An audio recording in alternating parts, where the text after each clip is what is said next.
স্বৈরাচার এই 17 বছর দুর্নীতি করার মাধ্যমে, দেশের টাকা লুণ্ঠন করার মাধ্যমে ব্যাংকগুলোকে সম্পূর্ণভাবে খালি করে দিয়ে হাজার হাজার কোটি টাকা তারা লোপাট করে বিদেশে পাচার করে দিয়েছে। তারা যখন দেশ ছেড়ে চলে গেছে, এখন অনেকে যখন যেতে পারে নাই পালিয়ে, দেখেন আমাদের আইন প্রয়োগ সংস্থা যখন কোনো জায়গায় সংবাদ পায় কোনো জায়গায় স্বৈরাচারের দোষর লুকিয়ে আছে, সেই বাড়িঘর ঘেরাও করে তল্লাশি করার পরে দেখা যায় বস্তায় বস্তায় টাকা, দেখা যায় বস্তায় বস্তায় বিদেশি মুদ্রা। এগুলা নিতে পারে নাই, কিন্তু প্রত্যেকের বাড়িতে লুট করা টাকা এখনো রয়েছে। আর যেগুলো বিদেশে নিয়েছে তো নিয়েছে, তো দেশের অর্থনৈতিক অবস্থা সম্পূর্ণভাবে ধ্বংস করে দিয়ে গেছে। এখন আমাদের এই বিধ্বস্ত অর্থনীতিকে আমাদেরকে গড়ে তুলতে হবে। আমরা খেতে খামারে কাজ করতে হবে, পুরোদ্যমে কাজ করতে হবে, কলে কারখানায় উৎপাদন বৃদ্ধি করতে হবে। আপনারা জানেন শহীদ প্রেসিডেন্ট জিয়াউর রহমান যে এই বিএনপি প্রতিষ্ঠা করে দিয়ে গেছে, সে আমাদের মধ্যে মৌলিক দুইটি আদর্শ দিয়ে গেছে। একটি হলো দেশের প্রেম, আর একটি হলো দেশ এবং দেশের মানুষের উন্নয়ন এবং কল্যাণে কাজ করা। কাজেই বিএনপির নেতৃবৃন্দ এবং কর্মী সবাইকে বুঝতে হবে ওই আদর্শ নিয়েই তো বিএনপি বেঁচে আছে। কাজে আজকে আমাদেরকে উৎপাদন বৃদ্ধি করতে হবে, উন্নয়নকে ত্বরান্বিত করতে হবে। সেই কারণে ঐক্যবদ্ধভাবে আজকে আমাদেরকে কাজ করতে হবে। পাশাপাশি যারা এদেশের সম্পদ লুট করেছে, মেগা প্রজেক্টের নামে বিদেশ থেকে ঋণ করে এনে সেই টাকা লুটুপুটে খেয়েছে, আজকে যে নবজাতক শিশু জন্মগ্রহণ করে নিষ্পাপ অবস্থায়, সে 1.5 লক্ষ টাকার উপরে ঋণের বোঝা নিয়ে পৃথিবীতে জন্মগ্রহণ করে। কারণ ওই স্বৈরাচার বিদেশ থেকে ঋণ এনে সমস্ত ঋণের টাকা লুটপাট করে নিয়ে গেছে। ওই ঋণ তো আমাদেরকে পরিশোধ করতে হবে। তো নবজাত শিশুর মাথায়ও 1.5 লক্ষ টাকা আজকে ঋণের বোঝা। আর ওই টাকা লুট করে খেয়েছে কারা? শেখ হাসিনা আর তার লুটেরার দল। আর তাই আমাদের আরেকটি দাবি থাকবে এই অন্তর্বর্তীকালীন সরকারের নিকট, এই লুটেরাদের খুঁজে বের করে বিদেশে পাচারকৃত টাকা দেশে ফিরিয়ে আনতে হবে, তাদের ধন সম্পদ বাজেয়াপ্ত করতে হবে, আইনের মুখোমুখি করে তাদের শাস্তির ব্যবস্থা সুনিশ্চিত করতে হবে। কাউকে রেহাই করা যাবে না, কাউকে রেহাই করা যাবে না। আরেকটি করণীয় কাজ হচ্ছে, আমাদের স্বৈরশাসন আমলে অনেক প্রাণ হারিয়েছে আমাদের পুলিশ বাহিনী দিয়ে, বিজিপি দিয়ে, র্যাব দিয়ে। তারা নির্বিচারে গুলি করে একদিকে মানুষকে হত্যা করেছে, অন্যদিকে সন্ত্রাসীরা অস্ত্র হাতে নিয়ে প্রকাশ্যে জনগণের সামনে এসে জনগণের বুকে গুলি চালিয়েছে। নারায়ণগঞ্জের যিনি গডফাদার ছিল সে তো পালিয়ে গেছে, 2001 সালেও পালিয়েছিল। এই কাপুরুষটা মুখে অনেক বড় বড় কথা বলে, আর যখন পরাজয় আসে সবার আগে পালিয়ে যায়। এই কাপুরুষটা যেই অস্ত্র হাতে নিয়ে জনগণের মোকাবেলা করে জনগণকে হত্যা করেছে, জনগণের বুকে গুলি চালিয়েছে, সেগুলা দৈনিক পত্রিকায় রয়েছে এবং ভিডিও করা আছে। সবকিছু আজকে মানুষের কাছে আছে, প্রশাসনের কাছে আছে। আমাদের দাবি হবে অবিলম্বে তাদেরকে গ্রেফতার করে অবৈধ অস্ত্রগুলি উদ্ধার করতে হবে। না হয় আমাদের জনজীবন আজকে আতঙ্কের মুখে, আজকে ভীতির মুখে। আজকে আমরা ভীত, সেই সন্ত্রাসীদের অস্ত্র রয়েছে, যে কোনো সময় আবার তারা সাধারণ মানুষকে আক্রমণ করতে পারে। সেই জন্য তাদেরকে গ্রেফতারও করতে হবে, অবিলম্বে তাদের বিচারও করতে হবে, দৃষ্টান্তমূলক শাস্তি দিতে হবে। কাউকে রেহাই করা যাবে না, কাউকে রেহাই করা যাবে না।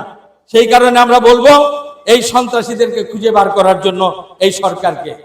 আরেকটি কথা বলতে চাই, এই সরকারের কাছে আমাদের আরেকটি দাবি, যখন কারো বিরুদ্ধে মামলা হয়, বিচার কার্য যদি প্রলম্বিত হয়, দীর্ঘায়িত হয়, তখন বিচার আর পাওয়া যায় না। সদ্য একটা বিপ্লব স্বৈরাচারের পতন ঘটিয়েছে, স্বৈরাচার পালিয়ে গেছে, শত শত মামলা হয়েছে প্রতিদিন আমরা দেখি, কিন্তু মামলার অ্যাকশন নাই কেন? মামলার দ্রুত তদন্ত নাই কেন? দ্রুত এই মামলাগুলির বিচার করা হচ্ছে না কেন? উদ্যোগ নেওয়া হচ্ছে না কেন? এটা আজকে আন্দোলনকারী সাধারণ মানুষের প্রশ্ন। দিন যত যাচ্ছে মানুষের মনে এই প্রশ্ন তত বেশি জাগ্রত হচ্ছে, তবে কি কোনো ফাঁক ফোকর দিয়ে এই সন্ত্রাসীদেরকে, এই অস্ত্রবাদ, এই খুনিদেরকে কোনোভাবে পার পেয়ে দেওয়া হবে? এটা হতে দেওয়া যাবে না, এটা হতে দেওয়া যাবে না। অবশ্যই তাদের বিচার দ্রুত করতে হবে, প্রয়োজনে বিশেষ ট্রাইব্যুনাল গঠন করে তাদের বিচার কার্য দ্রুত সম্পন্ন করে শাস্তির ব্যবস্থা করতে হবে। বিদেশে যারা পালিয়ে গেছে, কিভাবে পালিয়ে গেছে, কাদের সহযোগিতা, তদন্ত করে সেটাও বের করে যারা এর পিছনে রয়েছে তাদের শাস্তির আওতা আনতে হবে, তাদের নাম প্রকাশ করতে হবে। কারাই দুর্নীতিপরায়ণ কর্মকর্তা, কারা দুর্নীতিপরায়ণ রাজনীতিবিদ, তাদের সবাইকে জনগণের সম্মুখে আনতে হবে এবং বিচারের আওতায় অবশ্যই তাদেরকে আনতে হবে। এরপরে আমাদের যে কাজটি করতে হবে সেটা হলো এই কাজ ছাড়াও তো আমাদের অনেক কাজ আছে। ধরেন আমাদের ফতুল্লাহ স্বৈরশাসক ছিল, মুখে অনেক কথা বলেছে উন্নয়নের কথা, তারা বিভিন্ন প্রজেক্টের নামে টাকা এনেছে, ডিএনডির নামে হাজার হাজার টাকা, কোটি টাকা এনেছে। আমাদের ইউনিয়ন পরিষদ 5টা ফতুল্লার অনেক টাকা এনেছে, নিজেই গল্প করে বলেছে স্বৈরাচারে যে সন্ত্রাসী ছিল, গডফাদার, সে বলেছে এত হাজার কোটি টাকা এনেছি, এত টাকা এখানে এনে দিয়েছি।